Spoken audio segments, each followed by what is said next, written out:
SSS members, it's me Angel. Welcome sa aking YouTube channel. Sasagutin ko tong comment ni Ma'am Jocelyn. Hi Ma'am. Sabi niya, good eve po Ma'am. Ask ko lang, kung ang naputol na paghulog sa SSS ng asawa ko dahil sa kahirapan, pwede po bang babayaran ang remaining balance upang makakuha na ng pensyon? Thanks po. Okay.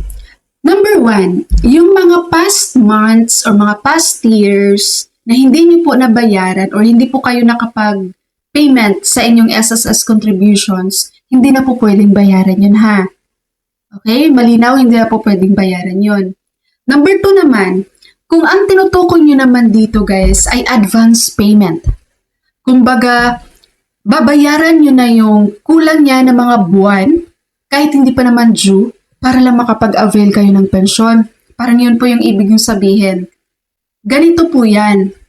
Pwede po tayong mag-advance payment sa SSS. Pero, makinig po ha, hindi po porket na nabayaran mo na yung kulang ng mga buwan mo sa SSS dahil nag-advance payment ka, ay makaka-avail ka agad ng pensyon. Dahil po, hihintayin mo pa rin na matapos yung mga kulang na buwan bago ka po makapag-apply ng iyong pensyon sa SSS. Halimbawa po, mag-a-apply ka ngayon ng retirement sa SSS. Kaso nakita mo, kulang ka pa pala ng 12 months contributions para mabuo mo yung 120 months para pasok ka sa pagiging pensyonado ni SSS. Kung gusto mo pong bayaran agad yung kulang na 12 months, pwede mong gawin yon, advance payment ang tawag doon.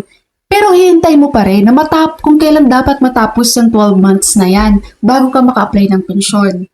Let's say for example, ang 12 months na kulang mo ay pasok yan sa January 2026 to December 2026. Ang ginawa mo, in advance payment mo na, binayaran mo na agad yung 12 months na kulang.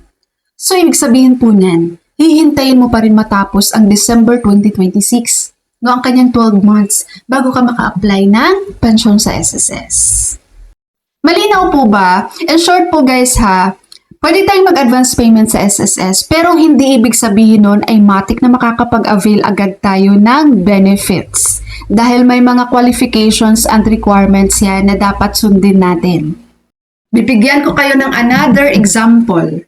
Kapag dati kang employed at voluntary member ka na ngayon, tapos gusto mong mag-loan sa SSS, ang kailangan sa SSS para makapag-loan ka as voluntary member, dapat meron kang updated na 6 months contributions as voluntary member.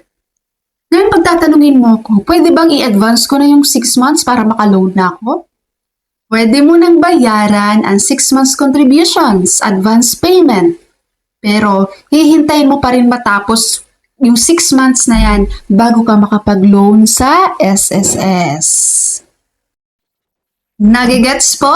Ayan, sa ating mga members dyan, lalo na yung mga malapit ng mag-retire, no? Tapos nakikita nila ang laki pa pala ng kulang na contribution sa SSS. Kasi yung iba dito, nag-iisip talaga guys, bayaran na kaya natin ang kulang na yan. Yung 2 years na, bayaran na natin para makapag-apply ka na ng pension.